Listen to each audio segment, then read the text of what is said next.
Et avec moi dans cette émission pour débattre de tous ces sujets, Benjamin Haddad, bonjour. Bonjour. Merci d'être avec nous. Vous êtes député Renaissance de Paris. Et Paul Vannier, bonjour. Bonjour. Merci, vous êtes député La France Insoumise du Val d'Oise. Revenons sur cette actualité forte ici à l'Assemblée nationale. Est-ce que pour vous, il faut un débat au Parlement si toutefois on devait envoyer des avions plus lourds, enfin pas des avions mais des forces militaires plus importantes? Pourquoi pas? Moi, je ne suis pas du tout opposé à avoir ce débat. On a eu déjà des débats sur le soutien à l'Ukraine. On a eu le vote d'une résolution que notre groupe Renaissance avait introduit, une résolution de soutien à l'Ukraine, où on appelait le gouvernement à intensifier les livraisons d'armes et à continuer jusqu'à la victoire de l'Ukraine, c'est-à-dire le recouvrement de l'intégralité de sa souveraineté sur son territoire. Le Rassemblement national et la France Insoumise s'étaient abstenus à ce moment, mais une large majorité de l'Assemblée nationale avait voté cette résolution. Et d'ailleurs, je voudrais souligner qu'aujourd'hui même, le ministre de la Défense ukrainien, avec le ministre des Armées Sébastien Lecornu, ont annoncé de nouvelles livraisons et des acquisitions par l'Ukraine d'armement, des canons César. Alors 12 canons César vont être envoyés maintenant par la France. Flottants, et cela dans le cadre d'un fonds de soutien militaire qui a été voté par notre Assemblée, qui avait été doublé sur proposition du groupe Renaissance à 200 millions, et donc qui permet aux Ukrainiens, sans tarir nos propres stocks, les stocks français, qui permet aux Ukrainiens d'acquérir des armements auprès de notre industrie. Mais la question qui se pose aujourd'hui, ce sont des armements peut-être plus lourds, des chars Leclerc éventuellement, ou encore des avions militaires. Aujourd'hui, les États-Unis rejettent cette idée. Qu'est-ce qu'on en pense, nous, en France? Est-ce qu'il faut en parler? Est-ce qu'il faut en débattre dans l'hémicycle? Alors, encore une fois, pourquoi pas en débattre et pourquoi pas le mettre à l'agenda de l'Assemblée nationale.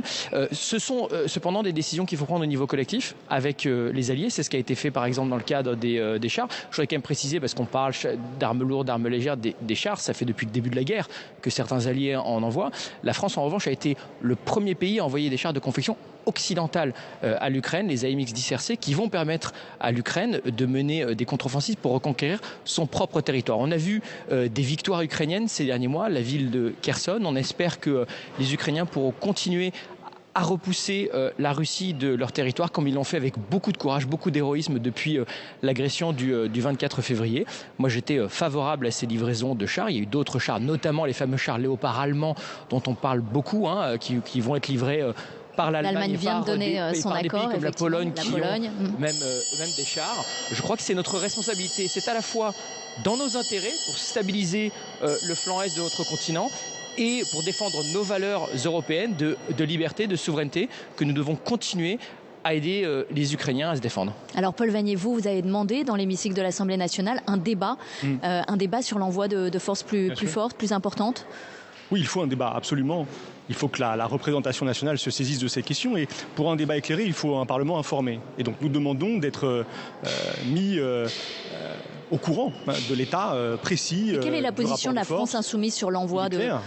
Un soutien au peuple ukrainien, qui est le peuple agressé par la Russie. C'est la Russie qui fait la guerre, c'est la Russie dont les forces armées sont sur le territoire ukrainien.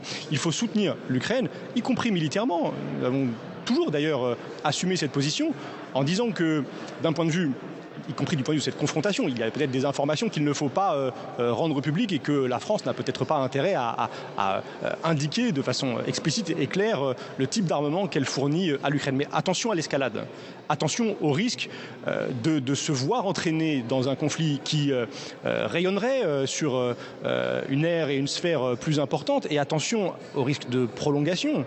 Combien de mois encore, combien d'années peut-être de confrontation entre l'Ukraine et la Russie? C'est une solution diplomatique pour la paix qu'il faut trouver maintenant. Et il faut que la France prenne des initiatives dans le cadre des Nations Unies. Mais voilà ce qui manque aujourd'hui dans le débat. Et vous dites que vous ne voulez pas d'escalade. Est-ce que justement envoyer des forces plus lourdes, c'est encourager cette éventuelle escalade? Je crois que c'est encourager l'escalade. Vous avez des freins, des réticences à ça? Je crois que c'est un péril qu'il faut bien mesurer. Les États-Unis aujourd'hui viennent d'annoncer qu'ils ne livraient pas d'avions F-16 par exemple à l'Ukraine. C'est que ces questions évidemment elles traversent tous les pays, tous les gouvernants, y compris ceux qui ont assumé un soutien plus clair ces derniers mois à l'Ukraine et à son armée. Nous disons attention, nous ne sommes pas favorables en effet à ces livraisons, y compris parce que, d'ailleurs je crois l'avoir compris dans les mots de la Première ministre, livrer des chars Leclerc à l'armée ukrainienne, ça n'est pas forcément aujourd'hui proposer des matériels opérationnels, immédiatement opérationnels. Il y a aussi immédiatement opérationnels, et c'est aussi se priver pour la France de matériel dont elle pourrait avoir besoin. Mais y compris de ce point de vue militaire,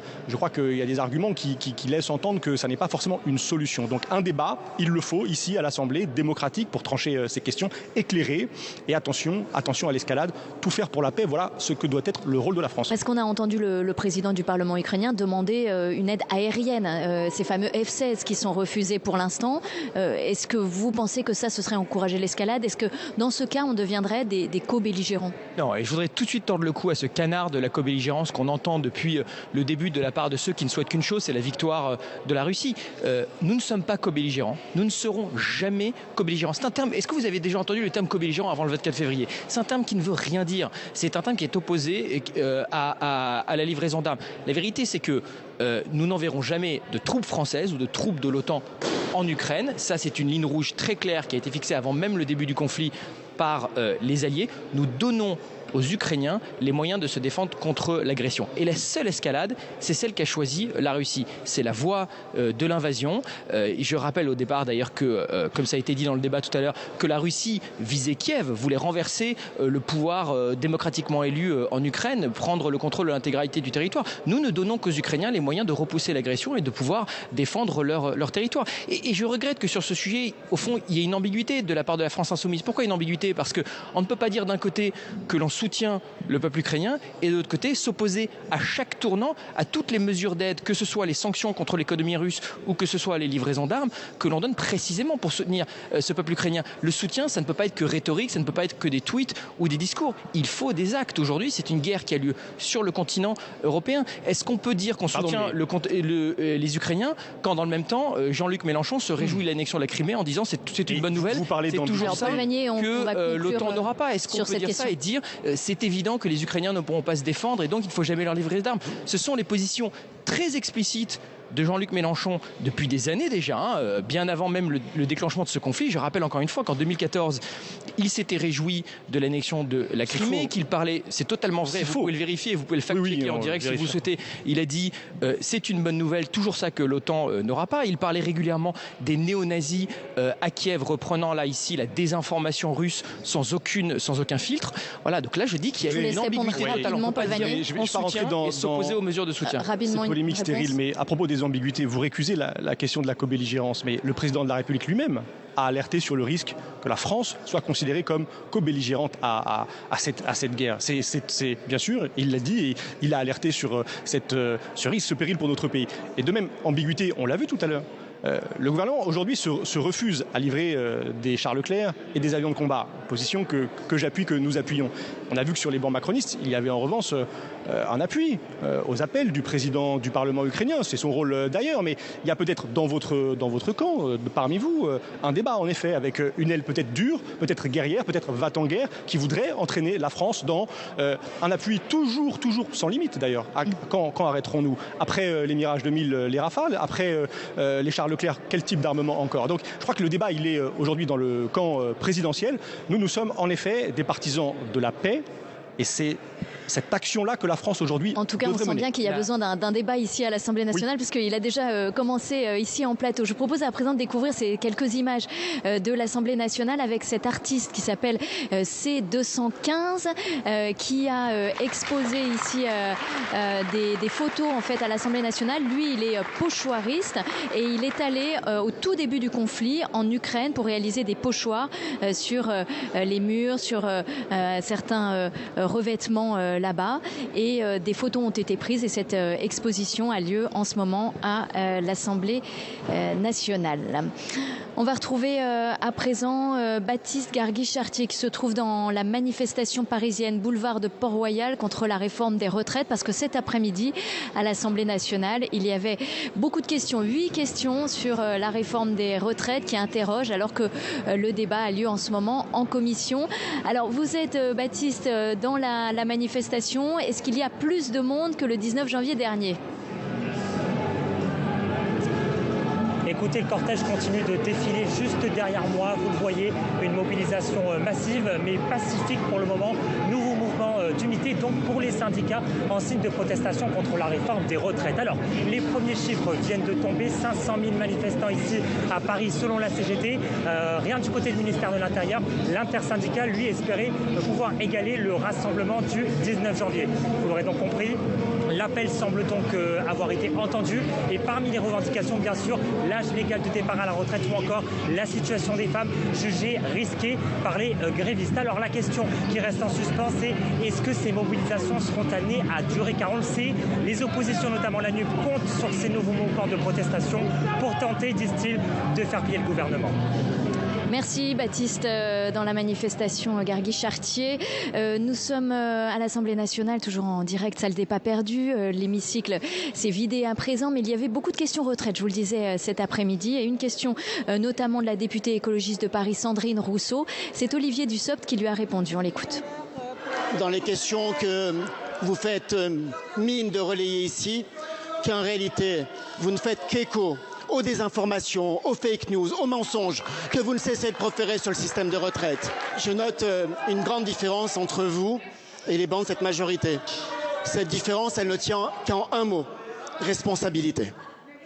Et on va donner la parole au Parti socialiste avec Guillaume Garot, qui est député socialiste de la Mayenne et qui est à votre micro, Stéphanie Despierres. Guillaume Garot, les débats en commission sur la réforme des retraites n'avancent pas. Est-ce que vous n'avez pas le regret de ne pas pouvoir débattre ? Bien sûr qu'il faut débattre de ce texte dans un temps contraint, vous l'avez vu. Moi, ce que je regrette surtout, c'est que le gouvernement s'obstine, que le gouvernement reste sourd à la protestation massive dans notre pays, parce que si je regarde aujourd'hui dans de nombreuses villes de France, à Paris, à Marseille, à Toulouse, mais aussi dans des villes plus petites, plus moyennes, je pense à Laval, je pense à Maubeuge, je pense à Rodez, à Bourg-en-Bresse, il y a énormément de Français qui se sont levés pour dire cette réforme, on n'en veut pas. Donc moi, ce que je crains, c'est que le gouvernement s'obstine, que le gouvernement s'entête et ne résolve pas le problème. Aujourd'hui, bien sûr, il y a la question de l'équilibre financier de notre régime des retraites. Mais est-ce qu'il faut cette réforme-là? Assurément non. Le gouvernement dit que c'est une réforme difficile mais indispensable pour sauver le système de retraite. Là, vous me dites qu'il y a un problème financier. Alors quoi? Oui, bien sûr qu'il y a un problème financier, un problème de déséquilibre. Mais ce n'est pas pour autant que le régime des retraites est en faillite. Il ne faut pas faire peur inutilement aux gens, et c'est ce que fait aujourd'hui le gouvernement. Vous avez, le gouvernement, il a changé plusieurs fois d'argumentaire. D'abord, il nous a dit cette réforme, elle est juste. Tout le monde a compris qu'elle n'était pas juste, elle était au contraire injuste, terriblement injuste. Ensuite, le gouvernement a dit le régime est en péril, il va tomber. Absolument pas. C'est 12 milliards sur 350 milliards. Il faut remettre les proportions. Et aujourd'hui, le gouvernement nous dit il faut faire un effort. Mais à qui on demande l'effort? Eh bien, on demande l'effort, vous savez, aux ouvriers, aux employés, à tous ces salariés qui ont fait des études courtes, qui devront cotiser plus longtemps, ça veut dire travailler plus longtemps, alors que le même effort ne sera pas demandé aux cadres, par exemple, qui auront fait des études longues, qui auront commencé à travailler plus tardivement et qui, à 67 ans, auront une retraite à temps plein avec un temps de cotisation qui sera plus bref. Donc voilà l'injustice fondamentale. Et si le pays refuse cette injustice, le gouvernement doit l'entendre et retirer sa réforme. Merci, on a bien compris que vous n'aviez qu'un message, c'était la demande de retrait du projet de loi. Benjamin Haddad, est-ce que vous pouvez répondre à Guillaume Garot? Est-ce que vous pourriez retirer cette réforme? On voit qu'il y a beaucoup de monde dans la rue, 500 000 manifestants sur la CGT à Paris. Est-ce que c'est possible de retirer cette réforme, de ne pas faire l'âge légal à 64 ans? Vous savez, moi je respecte ceux qui s'opposent et qui manifestent, qui font grève. C'est un droit constitutionnel dans notre pays. Je crois que les responsables politiques ont justement une responsabilité qui est de dire la vérité, de faire preuve de courage. On ne peut pas dire d'un côté, oui c'est vrai, notre système de retraite est en déséquilibre, est en déficit, comme vient de le dire M. Garrigue, et dire mais on ne fera rien. Ça, c'est alors il dit c'est 12 milliards de déficit pour 350 milliards en gros. Et alors donc, qu'est-ce qu'on fait? On les laisse s'accumuler, 12 milliards en 2027, ce sera 500 milliards sur 25 ans, et on laisse ça aux générations futures, on laisse la dette aux générations futures, on dit débrouillez-vous, finalement c'est pas notre problème. On ne peut pas mentir. La NUPES aujourd'hui est en train de mentir aux Français. Quand elle leur dit vous pourrez revenir à la retraite à 60 ans, alors que c'est 90 milliards par an, donc qui vont s'accumuler sur les cotisations sociales, sur le pouvoir d'achat, avec ce que ça va représenter en plus en termes de chômage supplémentaire, on ne peut pas mentir. Quand on dit on va faire la semaine des 32 heures, travailler moins, alors qu'au contraire, on a besoin de mais le système, il est réellement pour équilibrer en notre péril, système de parce retraite. que tous les 5 ans, on nous dit que finalement, tout va s'effondrer et que le système va s'arrêter. Est-ce qu'on est réellement au bord du collapse? On l'a déjà réformé par le passé. On l'a déjà effectivement réformé par le passé. Et on doit faire comme on fait tous nos voisins européens, c'est-à-dire travailler tous, un peu collectivement, plus longtemps. Certes, c'est un effort qu'on demande. Donc c'est pour ça, moi je le dis avec beaucoup d'humilité, je comprends, encore une fois, les oppositions. Mais si on nous explique qu'on ne fait rien, c'est un mensonge. Si on nous explique qu'on va continuer à alourdir les cotisations, donc les prélèvements obligatoires, dans le pays d'Europe, on a déjà les prélèvements obligatoires les plus élevés en Europe, ça je dis c'est un canard. Et nous refusons aussi à diminuer le montant des pensions de retraite. Il y a des gens qui ont cotisé, qui ont bossé toute leur vie, ils ont droit effectivement à une retraite digne, et c'est d'ailleurs pour ça qu'on veut revaloriser les pensions minimales. Donc on entend beaucoup de mensonges, beaucoup de désinformation et beaucoup de démagogie aujourd'hui dans ce débat, et nous prenons nos responsabilités. Et je suis fier d'appartenir à une majorité qui est courageuse et qui prendra ses responsabilités pour réformer la retraite et sauver notre système de retraite par répartition. Alors Paul Vannier, lui, est très opposé à cette réforme des retraites. Beaucoup de membres de la NUP étaient dans la rue cet après-midi pour manifester contre cette réforme. Vous espérez qu'elle soit retirée. Vous entendez ce que dit Benjamin Haddad? C'est notre système qui est en péril, notre système par répartition. Il faut le sauver, non? Bien sûr, mais ils sont en train de le détruire. Et pour le coup, l'opposition, c'est eux. C'est la Macronie, qui est aujourd'hui extrêmement isolée, la seule à défendre cette réforme face à 8 Français sur 10, 93% des actifs, l'ensemble des organisations syndicales, ici à l'Assemblée nationale, la NUPES, mais y compris des députés Horizon, des députés LR, des députés En Marche, qui s'interrogent et qui, pour certains, ont annoncé qu'ils voteraient contre. M. Haddad a beaucoup menti, mélanger beaucoup de sujets. Je voudrais rétablir quelques faits. D'abord, n'est pas la France insoumise, le président du Conseil d'orientation des retraites lui-même, ici même, devant la Commission des finances, a indiqué qu'il n'y avait pas de problème de financement à moyen et long terme de nos régimes de retraite. Chacun pourra retrouver ces extraits. 12 milliards à l'horizon de quelques années. Il faut toujours, ce chiffre, il peut paraître, il fait peur, il est fait pour faire peur, il est brandi et on en ajoute jusqu'à 50 milliards, 80 milliards. C'est le discours aujourd'hui de la Macronie. 12 milliards sur un peu plus de 300 milliards d'euros de dépenses de retraite chaque année. Prenons le CICE, le crédit d'impôt compétitivité emploi. Ce sont des exonérations de cotisations sociales et ce sont les cotisations sociales qui financent nos régimes de retraite. C'est 20 milliards par an. Donc il faudrait remettre ces cotisations, par exemple? Les mettre au pot commun. Donc en fait, vous demandez à ce que les entreprises soient sollicitées dans cette réforme des retraites? C'est l'autre injustice de cette réforme.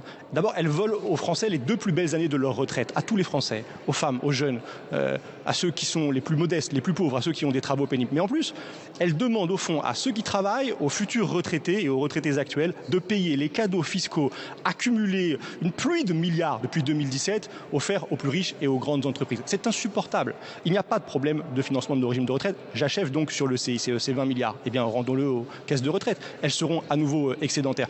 La Macronie a voté il y a quelques semaines, quelques mois, 2 milliards d'exonération de cotisations sur les heures supplémentaires. Eh bien, remettons-les au pot commun. Il y a plein de façons de financer nos régimes de retraite et qui soient différentes que ce vol de 2 années de plus aux Français. Je termine juste pour montrer que M. Haddad ment.